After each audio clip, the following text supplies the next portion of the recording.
শুরু করছো? প্রিয় শিক্ষার্থীরা, সবাইকে আমার বিদ্যালয়ের পক্ষ থেকে স্বাগত জানাচ্ছি। আমি মোহাম্মদ কবির হোসেন, সহকারী শিক্ষক, বয়রা ডাক বিভাগীয় মাধ্যমিক বিদ্যালয়, খুলনা। তো আজকের অনলাইন ক্লাসে তোমাদের ইংরেজি সেকেন্ড পেপারের উপরে রাইট ফর্ম অফ ভার্বের এখানে কিছু রুল নিয়ে আমি আলোচনা করব।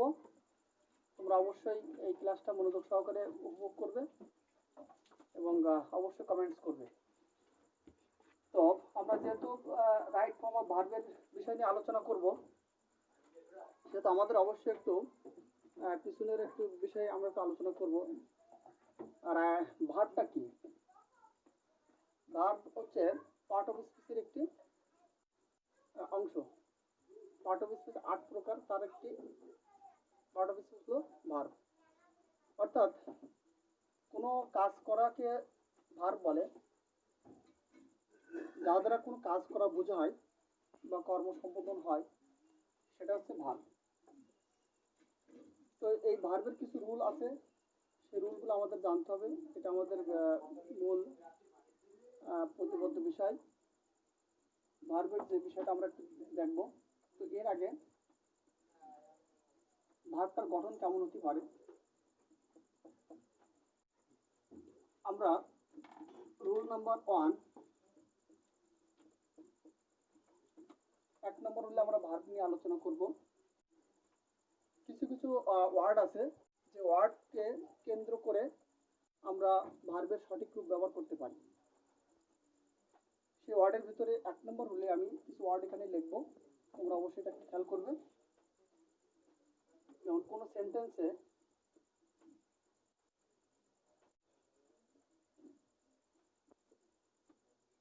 সেন্টেন্সে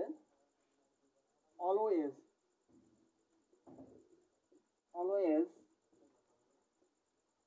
এভরিডে রেগুলারলি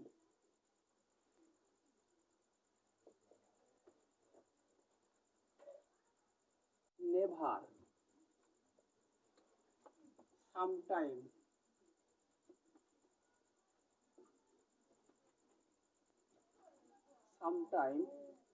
অকেশনালি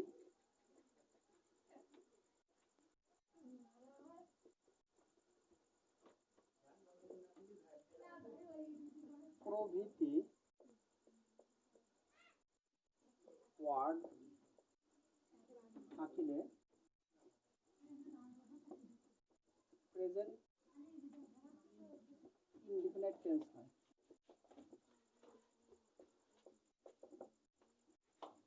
তো শিক্ষার্থী বন্ধুরা, আমরা একটা রুল লিখছি এখানে। এট ফার্স্ট, যখন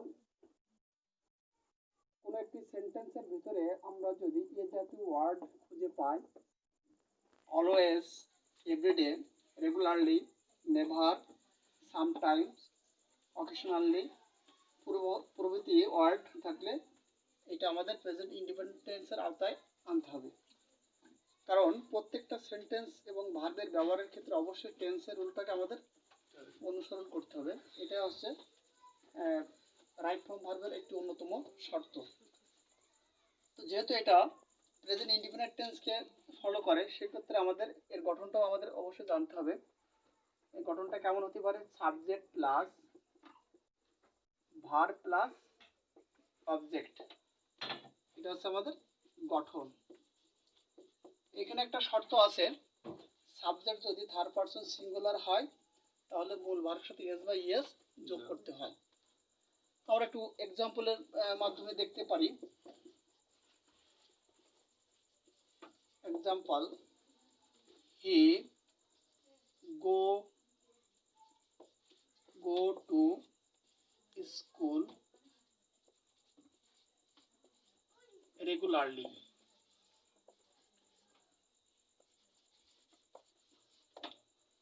এখানে আমি একটা সেন্টেন্স লিখছি, হি গো টু স্কুল রেগুলারলি। ভার্বের এখানে আমি ব্র্যাকেট দিয়ে আটকে রেখেছি, এখানে সঠিক রূপটা আমি লিখে নাই, এখানে আমাদের সঠিক রূপটা লিখতে হবে। তো এখানে যেহেতু সেন্টেন্সের ভিতরে আমরা একটা অ্যাডভার্ব খুঁজে পেয়েছি রেগুলারলি, সো এই রেগুলারের কারণেই আমরা এই বাক্যটাকে আমরা প্রেজেন্ট ইনডিফিনিট টেন্সের আওতায় নিয়ে আসবো এবং তার গঠন অনুসারে আমরা এই ভার্বটা ব্যবহার করব। তো এখানে যেহেতু হি থার্ড পারসন সিঙ্গুলার, সেক্ষেত্রে মূল ভার্বের সাথে আমরা এস বাই এস যোগ করতে পারি। সো অ্যান্সার কি হবে? অ্যান্সার হবে গোস। এটা ছিল আমাদের প্রথম রুল। Rule number 2। আমরা 2 নাম্বার রুল শিখব। রুল নাম্বার 2, এখানে যদি কোনো সেন্টেন্সের ভিতরে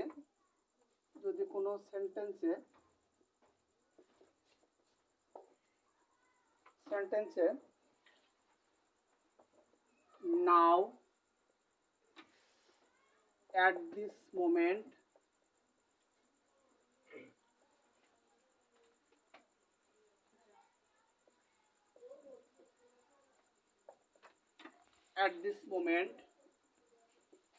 day by day, at present,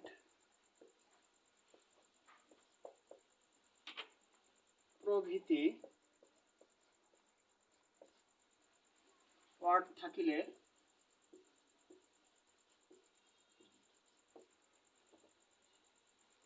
তা প্রেজেন্ট কন্টিনিউয়াস টেন্স হয়। প্রিয় শিক্ষার্থী বন্ধুরা,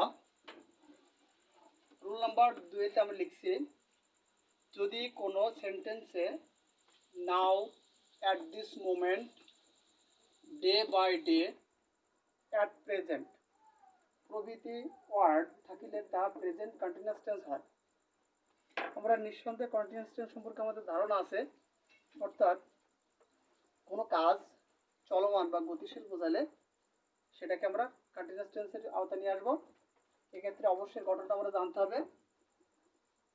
গঠন subject plus am, is, are। এখানে am is একটা helping verb or auxiliary verb, এটা আনতে হবে, প্লাস ভার্বের সাথে আইনজ প্লাস অবজেক্ট। তাহলে আমরা একটা সেন্টেন্সের মাধ্যমে জানবো।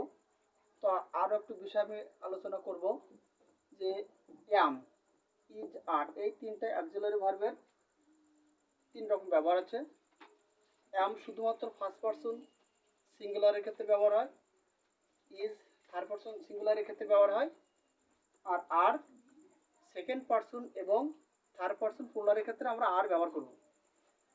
তো আমরা একটা উদাহরণস্বরূপ আমরা দেখতে পারি, they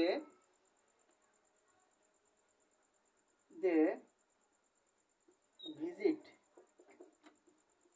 dash, they visit dash the historical place, they visit the historical place, they visit the historical place। এখানে আমরা লাস্টে লিখব নাও, ফুল স্টপ। সো এই সেন্টেন্সটার ভিতরে আমরা লিখছি যে they visit dash the historical place now. আরেকটা সেন্টেন্স লিখে at this moment,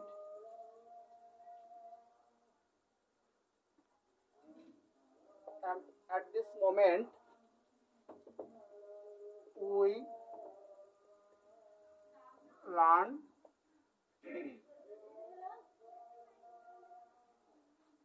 English grammar।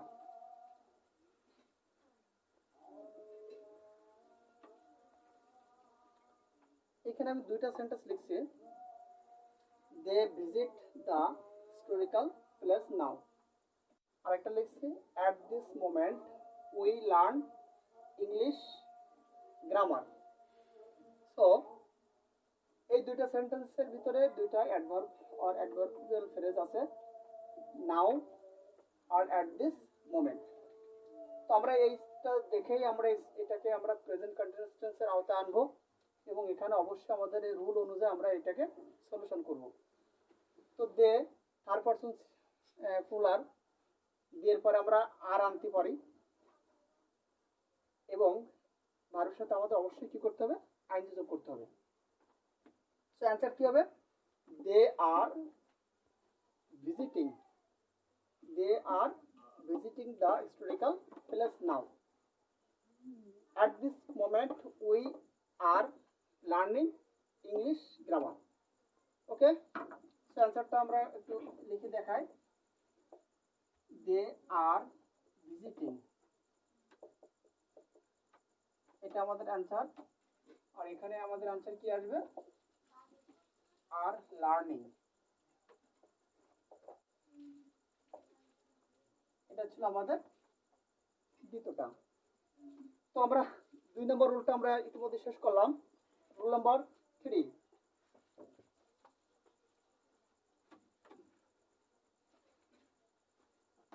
Rule number 3, right form ভার্বের অবশ্যই আমাদের টেন্স সম্পর্কে ভালো ধারণা থাকতে হবে এবং আমাদের পার্সন, নাম্বার এ বিষয়েও অবশ্যই জ্ঞান থাকতে হবে, তা না হলে আমরা এটাকে ভালোভাবে রূপদান দিতে পারবো না। এই জন্য আমি শিক্ষার্থীদেরকে অবশ্যই বলবো নাম্বার, পার্সন সম্পর্কে ধারণা নিয়েই এবং টেন্স সম্পর্কে ভালো ধারণা নিয়েই আমাদের এই পার্টটা শিখতে হবে। তো এই পার্টে আমরা 3 নম্বর রুলে আসবো। 3 নম্বরে, যদি কোনো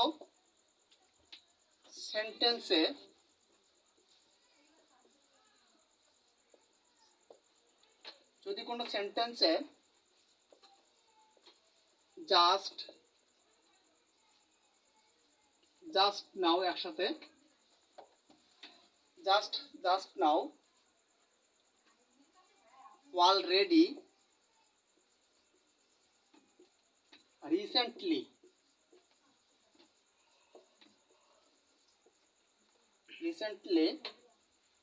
ইয়েট, ইভার ইত্যাদি। 3 নম্বর রুলটা আমি আবারও রিপিট করি, যদি কোনো সেন্টেন্সে just now, already, recently, yet, ever ইত্যাদিও এ জাতীয় অ্যাডভার্ব যদি কোনো বাক্যের ভিতরে আমরা লক্ষ্য করি, তাহলে এই বাক্যটি আমাদের অবশ্যই প্রেজেন্ট পারফেক্ট টেন্সের আওতায় আনতে হবে। থাকিলে প্রেজেন্ট পারফেক্ট টেন্স হয়। তো নিঃসন্দেহে আমাদের তাহলে গঠনটাও আমাদের ঠিক করতে হবে। গঠন কেমন হবে, গঠন subject plus have, has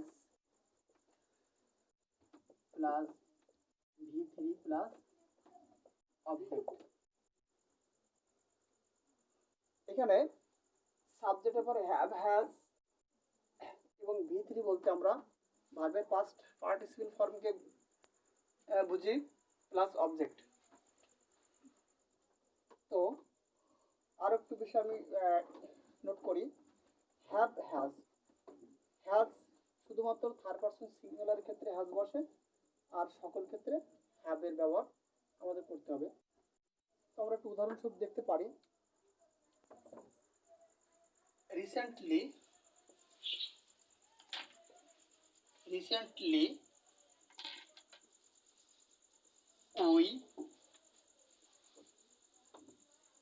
we go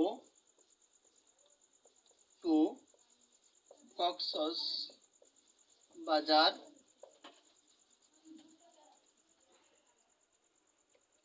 full stop. আমি এখানে একটা সেন্টেন্স লিখছি, recently we go to Cox's বাজার, সম্প্রতি আমরা গিয়াছি কক্সবাজারে। কক্সবাজার। তো এখানে রিসেন্টলি আছে, এই রিসেন্টলি থাকার কারণে আমাদের এই রাইট ফর্ম ভার্বের এখানে আমাদের অবশ্যই সঠিক রূপটা কি হবে, উই হচ্ছে ফার্স্ট পারসন প্লুরাল নাম্বার, সেক্ষেত্রে আমাদের হ্যাভ আনতে হবে এবং এরপরে ভার্বের V3। সো অ্যান্সার আমরা লিখতে পারি we have gone to Cox's Bazar. Go went gone, গোর past participle form gone. Rule number 4।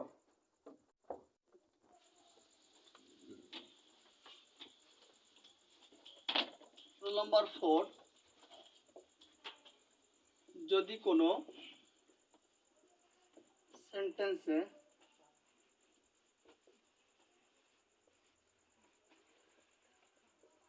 এগো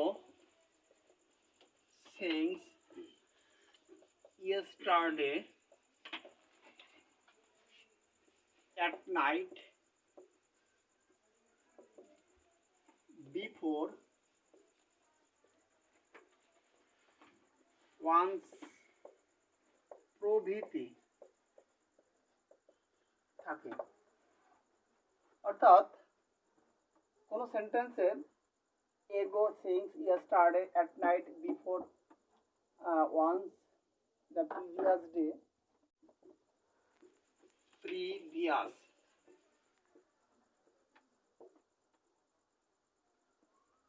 তো এগুলো আমরা প্রত্যেকটা এই ওয়ার্ডগুলো আমাদের অতীতকে নির্দেশ করে। তো এই শব্দগুলো যদি কোনো বাক্যের ভিতরে আমরা লক্ষ্য করি তাহলে এটা অবশ্যই আমাদের পাস্ট ইনডিফিনিট টেন্সের আওতায় আনতে হবে। তো সেক্ষেত্রে এটা থাকলে আমরা এটাকে কি বলবো, পাস্ট ইনডিফিনিট টেন্সের রুলে আনতে হবে। তো সেক্ষেত্রে গঠন কেমন হবে, subject plus V2 plus object. এখন আমরা একটা এক্সাম্পল হিসেবে দেখতে পারি যে once there lived dash a poor man। এখানে একটা সেন্টেন্স আমি লিখলাম। তো এই বাক্যের ভিতরে ওয়ান্স কথাটি আছে, ওয়ান্স ওয়ার্ডটি থাকার কারণে আমরা দেয়ার লিভ, এই লিভের ক্ষেত্রে আমরা লিভের পাস্ট ইনডিফিনিট অর্থাৎ পাস্ট ফর্ম আমরা লিখবো। এখানে লিভের ক্ষেত্রে আমাদের অ্যান্সার কি আসবে, অ্যান্সার হবে লিভড। সো আমরা পরবর্তী রুলে চলে যাব, রুল নাম্বার 5।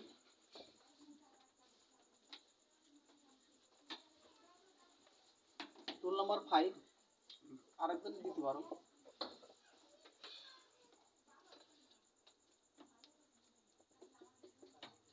প্রিপজিশন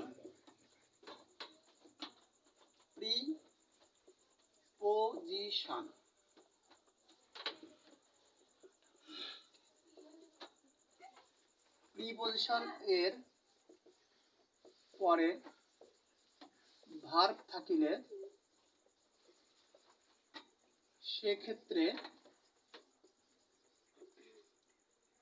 সেক্ষেত্রে ওই ভার্বের সাথে আইএনজি যোগ করিতে হয়।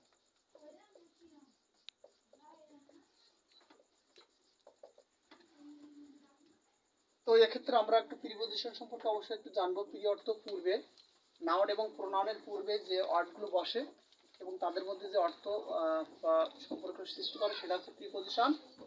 তো প্রিপজিশনের পরে যে ভার্বটা আসবে এবং ওই ভার্বের সাথে অবশ্যই আমাদের কি করতে হবে, আইএনজি যোগ করতে হবে। অর্থাৎ আমরা লিখতে পারি কিছু প্রিপজিশন সম্পর্কে আমরা একটু দেখি, in, into, with, by, for প্রভৃতি। সো রুলটা কেমন আসতে পারে আমাদের, প্রিপজিশন প্লাস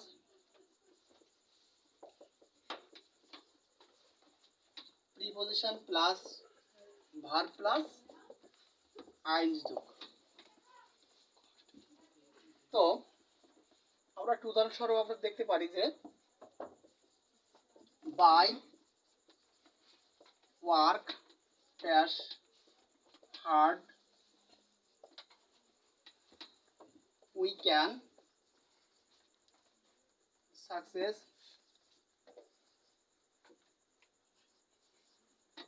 ইন লাইফ। এখানে আমরা একটা সেন্টেন্স লিখছি, বাই একটা প্রিপজিশন এবং এখানে একটা ভার্ব আছে। বাই অর্থাৎ প্রিপজিশনের পরে আমরা এই ভার্বটার সাথে অবশ্যই কি করব, আইএনজি যোগ করব। এটা হচ্ছে আমাদের রুল, বলে বাই প্লাস ভার্বের আইএনজি যোগ হয়। তাহলে by working hard, by working hard we can success in life. Okay, আর একটা সেন্টেন্স লিখি, I saw a bird in the sky,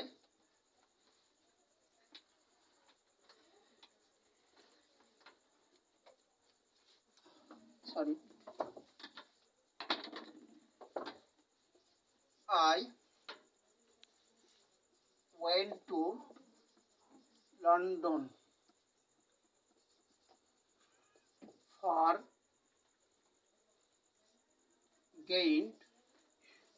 get দিলাম a higher degree।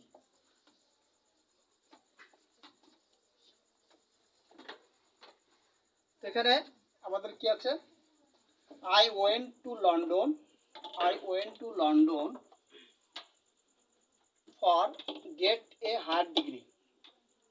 এখানে ফর একটা প্রিপজিশন এবং তারপরে একটা ভার্ব আছে। তাহলে এই ভার্বের সাথে অবশ্যই আমরা কি করব, আইএনজি যোগ করব। আই ওয়েন্ট টু লন্ডন, আমি লন্ডনে গিয়েছিলাম, for getting a higher degree, একটি উচ্চতর ডিগ্রি পাওয়ার জন্য। সো অ্যান্সার কি হবে, গেটিং ডবল টি আইএনজি, এখানে বাই ওয়ার্কিং। সো এখানে আমাদের আরেকটা ব্যতিক্রম নিয়ম আছে, যেহেতু প্রিপজিশনের পরে ভার্বের আইএনজি যোগ হয়, কিন্তু টু একটা ব্যতিক্রম ধর্মী প্রিপজিশন। টু প্রিপজিশন হলেও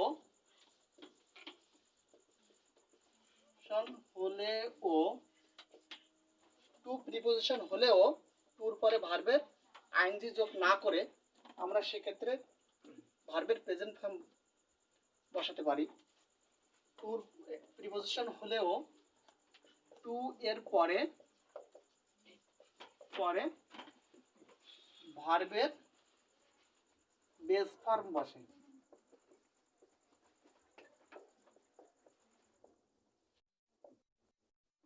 অর্থাৎ two plus V1 plus extension, অর্থাৎ আমরা টুর পর কি লিখবো, ভার্বের প্রেজেন্ট ফর্ম লিখবো। তো আমরা উদাহরণের মাধ্যমে দেখবো প্র্যাকটিক্যালে, যে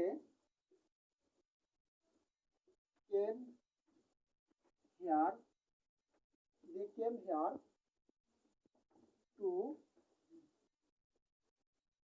help, ব্র্যাকেটে হেল্প মি। এখানে একটা সেন্টেন্স আছে, দে কেম হিয়ার, তারা এখানে এসেছিল। দে কেম হিয়ার, এটা পাস্ট ফর্মে আছে। দে কেম হিয়ার, তারা এখানে এসেছিল, to help me. To all kinds of preposition. তো আমরা ইতিমধ্যে শিখছি যে টু প্রিপজিশন হলেও টু এর পরে ভার্বের বেস ফর্ম অর্থাৎ প্রেজেন্ট ফর্ম বসে, সেক্ষেত্রে হেল্পই বসে যাবে, হেল্পের জায়গায় বসে যাবে, আনসার হেল্প। আমরা টু পরে অবশ্যই ভার্বের প্রেজেন্ট ফর্ম বসাবো।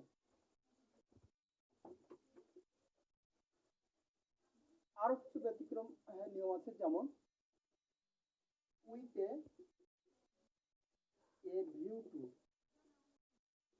View to look forward to, use two. আমরা ইতিমধ্যে শিখছি যে টুর পরে ভার্বের প্রেজেন্ট ফর্ম বসে, কিন্তু কিছু ব্যতিক্রম ফ্রেজ আছে, prepositional phrase. We can see with a view to, look forward to, use to, it's are just prepositional phrase. So এ জাতীয় টুর পরে আমরা ভার্বের প্রেজেন্ট ফর্ম না বসিয়ে অবশ্যই আইএনজি যোগ করব, যেহেতু এগুলো প্রিপজিশনাল ফ্রেজ। সেক্ষেত্রে আমাদের এগুলো মুখস্থ রাখতে হবে। এখানে টুর পরে ভার্বের প্রেজেন্ট ফর্ম বসলেও কিছু ফ্রেজ আছে, যেমন with a view to, look forward to, use two, এদের পরে ভার্বের প্রেজেন্ট ফর্ম বসে। সরি, এদের পরে ভার্বের কি করতে হবে? অবশ্যই আইএনজি যোগ করতে হবে। তো এদের পরে ভার্বের সাথে আইএনজি যোগ করতে হবে। যেমন একটা উদাহরণের সাথে বোঝাই, যেমন we went there with a view to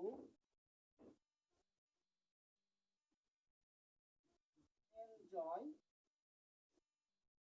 the program. We will enjoy the scenery of the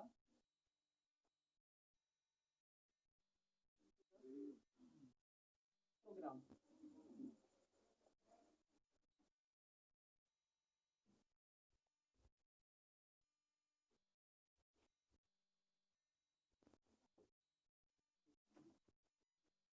আমি এখানে একটা বাক্য লিখছি, we went there, আমরা সেখানে গিয়েছিলাম with a view to enjoy the program. তো এখানে with a view to, এটা হচ্ছে প্রিপজিশনাল ফ্রেজ।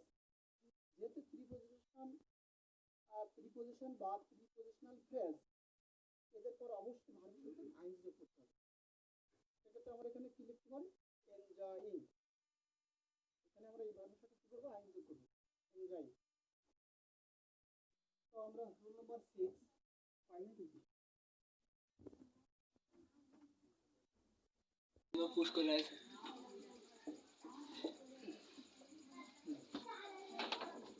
রুল নাম্বার 6, কোন বাক্যের বা সেন্টেন্সের মধ্যে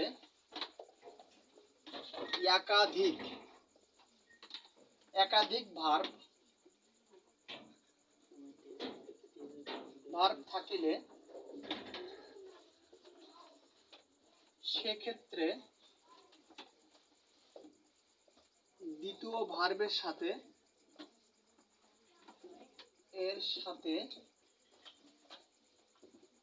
আইএনজি যোগ করতে হয়,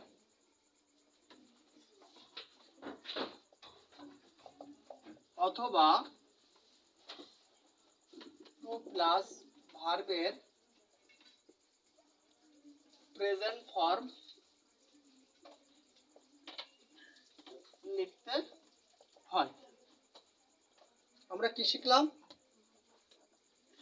কোন সেন্টেন্সের মধ্যে একাধিক ভার্ব থাকিলে সেক্ষেত্রে দ্বিতীয় ভার্বের সাথে আইএনজি যোগ করিতে হয়, অথবা টু প্লাস ভার্বের প্রেজেন্ট ফর্ম লিখতে হয়।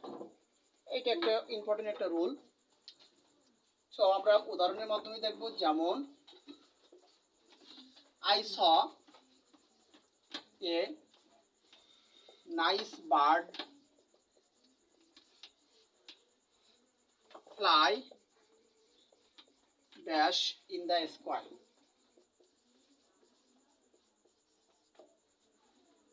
এখানে একটা সেন্টেন্স লিখছি, I saw a nice bird, আমি একটা সুন্দর পাখি দেখেছিলাম, fly dash in the sky, আকাশে উড়তে।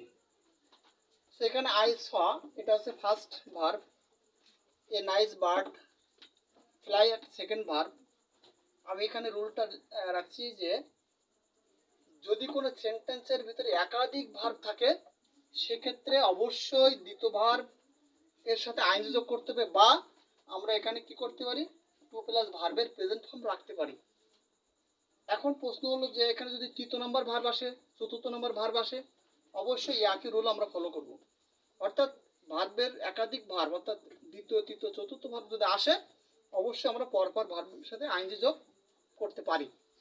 সো আমাদের এখানে অ্যান্সার কি আসে, I saw a nice bird flying in the sky.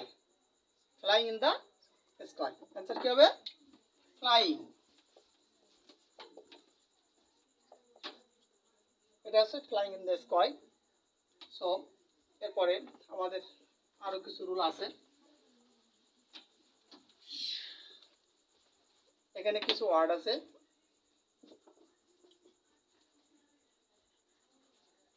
Had better,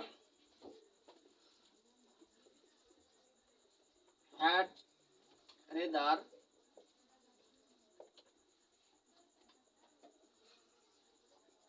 would better, would rather এর অর্থ বরং।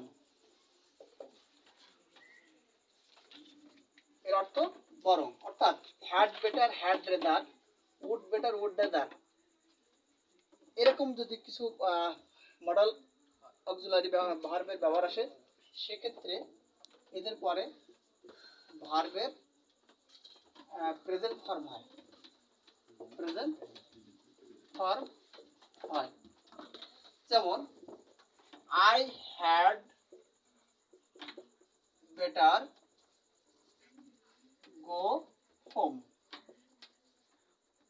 I had better go home, I had better go home. So had better এর পরে আমরা অবশ্যই ভার্বের প্রেজেন্ট ফর্ম রাখবো, আমি বরং বাড়ি যাই। অর্থ কেমন আসে, আমি বরং বাড়ি যাই। এরকম আরো কিছু মডেল ভার্ব আছে, অর্থাৎ modal auxiliary, modal auxiliary, modal verb বা মডেল অক্সিলারি, যেমন will, shall, must, would, would, should প্রভৃতি। এদের পরে ভার্বের প্রেজেন্ট ফর্ম আসে।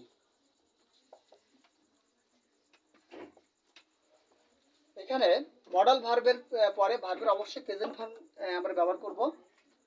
সো আমরা দেখি I must, I must do the work, I must do the work, আমরা অবশ্যই কাজটি করব। এই মাস্ট একটি মডেল ভার্ব, এটা অবশ্যই অর্থে ব্যবহার করা হয়। এই ডু ভার্বের প্রেজেন্ট ফর্মে বসে যাবে, I must do the work। আরেকটা রুল আমরা দেখব মডেল ভার্বের ক্ষেত্রে। এখানে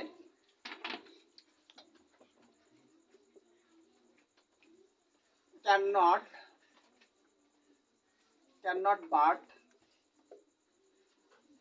cannot help, cannot but এর পরে ভার্বের এর প্রেজেন্ট ফর্ম হয়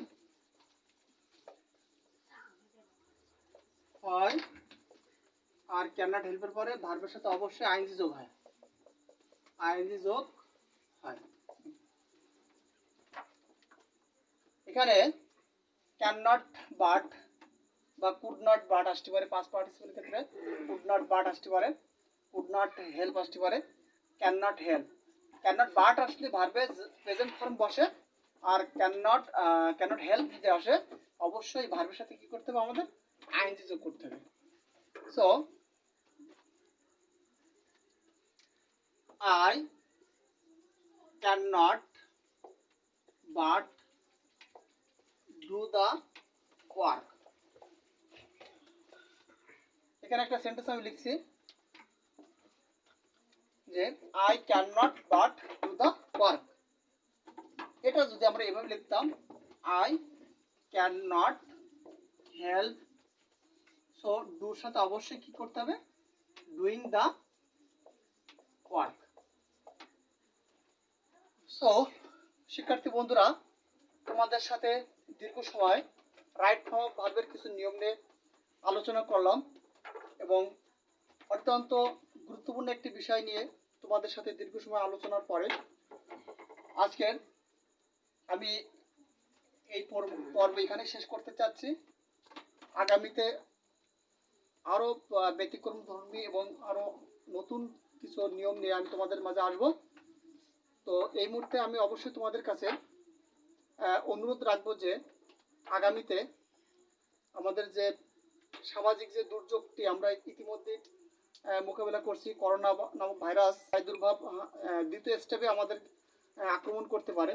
সেক্ষেত্রে অবশ্যই শীতকালীন যে সময়টা আমাদের সামনে আসছে এটাতে অবশ্যই আমরা কি করব, সামাজিক দূরত্বতা বজায় রেখে এবং স্বাস্থ্যবিধি মেনে চলবো এবং অবশ্যই আমরা বাসাতে থাকবো এবং বাসাতে থেকে আমরা অনলাইন ভিত্তিক যে ক্লাসগুলো অবশ্যই সেগুলো উপভোগ করব এবং পড়ালেখাকে অবশ্যই ধারাবাহিকতার সাথে ধরে রাখতে হবে।